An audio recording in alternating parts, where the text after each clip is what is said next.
That's fucking amazing. Ladies and gentlemen, if you keep your eyes to the left side of the Apollo stage, courtesy of Bruce Dickinson. Lifting up the woman. The Great War display team celebrate 100 years ago when the aeroplane first went to war.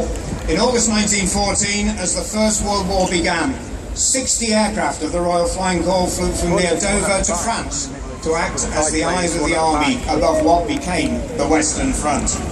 These aircraft from the Great War display team represent those early types from the Great War. Yeah, Bruce is at the back in that pocket there. Leading the formation, three SE-5A fast and nimble fighter aircraft, one of the best British designs of the Great War.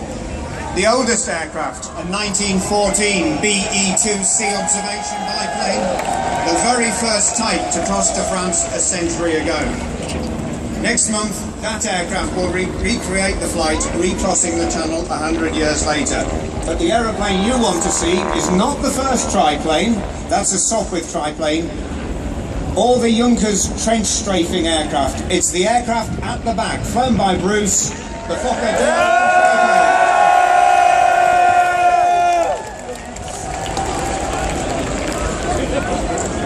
Me and my boss were actually on about getting Bruce involved with Beer Festival. And what you're set to see now is what, if you've been sat in the trenches back in the early years of the Great War, a classic World War I dogfight, as the reconnaissance aircraft, the largest of the aircraft, the second one flying around now in the display, tries to do its reconnaissance work, and the enemy forces try to prevent it getting back with the information. Big boy.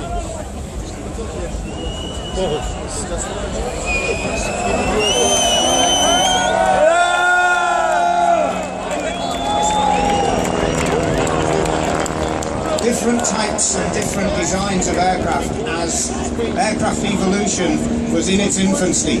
You've got the monoplane aircraft, the German Junkers, used for strafing the trenches. You've got the biplane fighters, and you've got the two triplane types designed to have the best turning ability and the best rate of climb. And heading towards us now, starting to turn onto the tail of one of the SE-5 fighters, is Bruce in the Fokker triplane. Yeah! Good night, Bruce!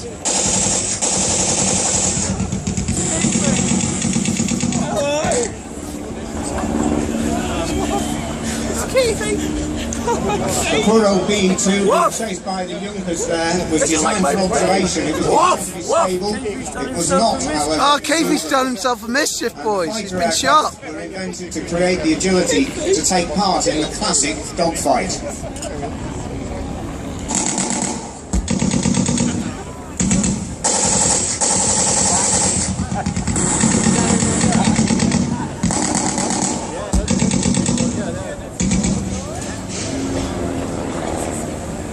Homing in on the tail of the BE-2, which now leaves smoke as one of the Junkers has it firmly in its sights.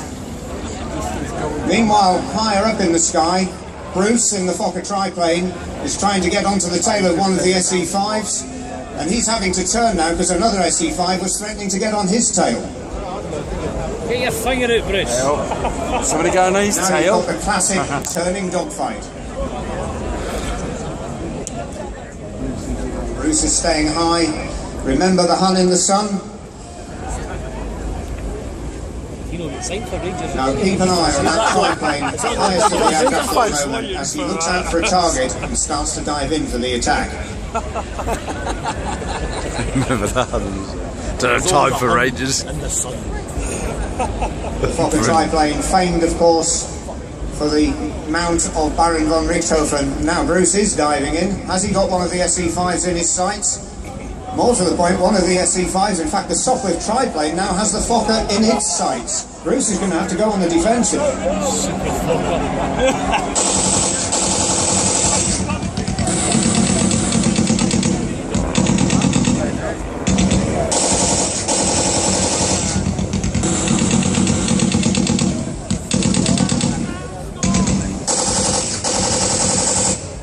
Meanwhile, Bruce has now got the BE-2 observation aircraft, the Sopwith triplane and one of the SE5s, all as potential targets. He's closing in on the tail of the Sopwith.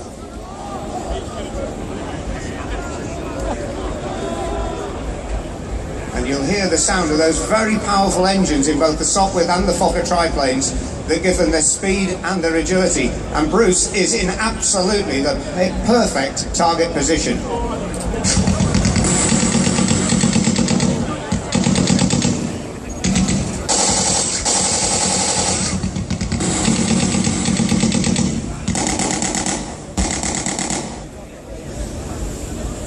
Bit more smoke from one of the Junkers trench strafers. In fact, both the two Junkers aircraft leaving smoke. They're in trouble, both with an SE5A fighter on their tails. But the Junkers has a rear gunner. And in fact, one of them, if anyone's got a good pair of binoculars, is Eddie. Hey! Was he flying for the Krauts? And again, we've got the two triplanes battling in the classic dogfight scenario. So Bruce turning hard to try and get on the Sopwith's True, tail. yeah. Brucey, you're fighting for the wrong team. Sorry, but Germany did have the coolest planes. Hello, Brucey. Yeah, but we fucking won, didn't we? We weren't the dumb cunts pissing blood, were we, Keefy? The Fokker triplane was actually a copy of the layout of the British Sopwith design. It was made in a more advanced manner and actually was one of the top German aircraft of the Great War.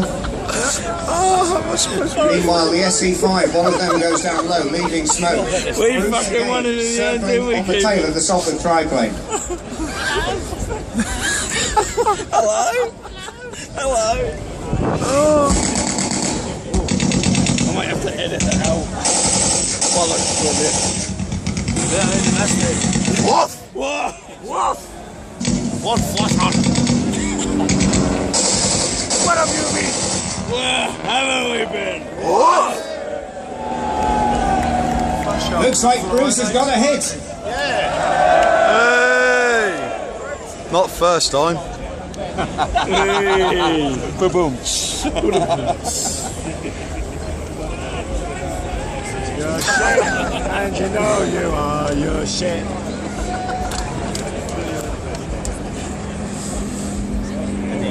So, true sight and sound of battles in the air above the trenches of the Western Front during the Great War. And again, Bruce turning hard, trying to get his gun sight onto the tail of the Sopwith. Now has a Junkers covering his tail, and the SE5 is trying to manoeuvre to avoid Eddie in the gunner's seat. He's going to say up his arse, isn't he? That boy really wants to say up his arse, doesn't he? He's an RAF man, he's too polite for that.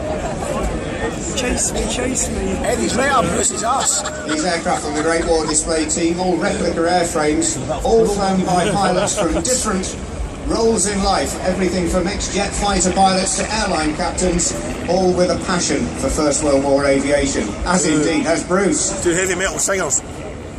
Oh, he's coming in tail on that bad boy. And once again now, the aircraft running in with Bruce on the tail of the Sopwith, the BE trying to keep pace, but that slower, less agile observation biplane.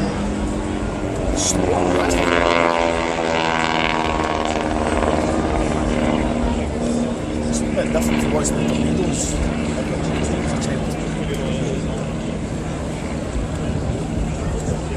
And a true sky full of aeroplanes, the average age of which is coming close to 100 years old. Like, really?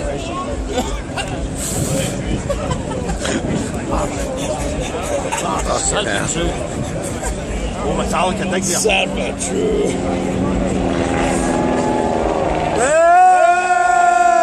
Bruce again on the tail of the Sopwith and the wing wave as the Great War teams are making their final fly past.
Bruce are enjoying themselves so much, they're going to give us a little bit more. And thank you too to the band and bugles of the rifles, and to the pilots of the Great War team, who are giving us a first-hand memorial to the pilots who went to war nearly a century ago.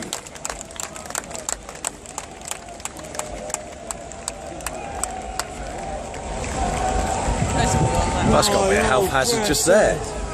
Going off in the air, that's fucking health hazard right there. Go on, Brucey, strafe him.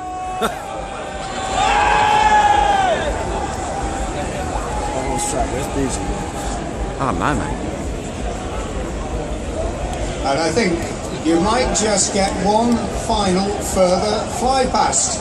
Keep an eye on the sky, ladies and gentlemen, as we salute the pilots of the Great War Display Team. They will be able to see you from the air. Indeed, Bruce will be looking out. So as the aircraft come by, oh, this is going to be fucking immense. Give a great big wave, because those pilots will see and appreciate your thanks. As Bruce forms up on the inside of two of the SE-5 fighter aircraft, the Fokker triplane is distinctive shape. Give them a wave, ladies and gentlemen.